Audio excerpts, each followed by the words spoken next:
নমস্কার। আজকে আমরা প্রথম শ্রেণীর বাচ্চাদের জন্য কিছু অঙ্কের অবজেক্টিভ প্রশ্ন আলোচনা করার চেষ্টা করব। চলুন শুরু করা যাক।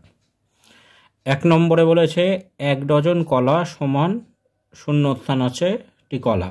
1 ডজন অর্থাৎ 12, তাহলে 1 ডজন কলা সমান 12টি কলা। শনিবারের পর কি বার? শনিবারের পর হচ্ছে রবিবার।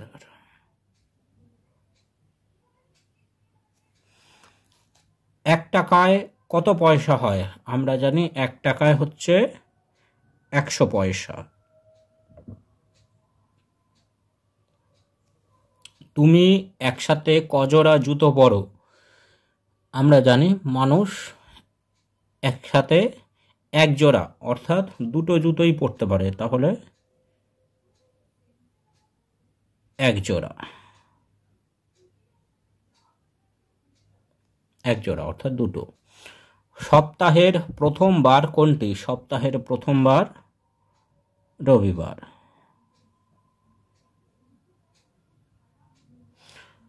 ছয় নম্বরে বলেছে তোমার এক হাতে কতগুলি আঙ্গুল? এক হাতে থাকে 5টি আঙ্গুল, তাহলে এখানে লিখে দিতে হবে 5টি আঙ্গুল। একের আগের সংখ্যা হচ্ছে 0।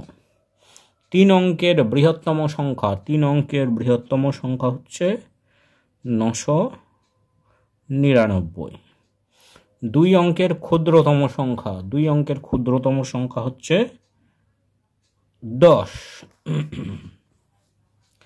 এবার এখানে বলেছে 1 অঙ্কের ক্ষুদ্রতম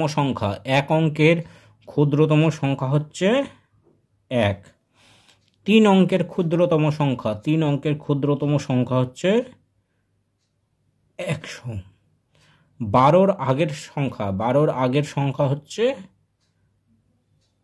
11। 18 ও 20র মাঝের সংখ্যা, 18 এবং 20র মাঝে হচ্ছে 19। 1 সপ্তাহে কত দিন? 1 সপ্তাহে আমরা জানি 7 দিন। 15 নম্বরে বলেছে 1 বছরে কতগুলি মাস? 1 বছরে আমরা জানি হয় 12 মাস। 1 বছরে শূন্যস্থান দিন থাকে, 1 বছরে হচ্ছে 365 দিন। 1 বছরে 365 দিন থাকে। 1 মাসে শূন্যস্থান দিন থাকে, 1 মাসে 30 দিন। 1 মাসে 30 দিন হয়। সপ্তাহের শেষ হচ্ছে শনিবার। 20র পরের সংখ্যা হচ্ছে 21।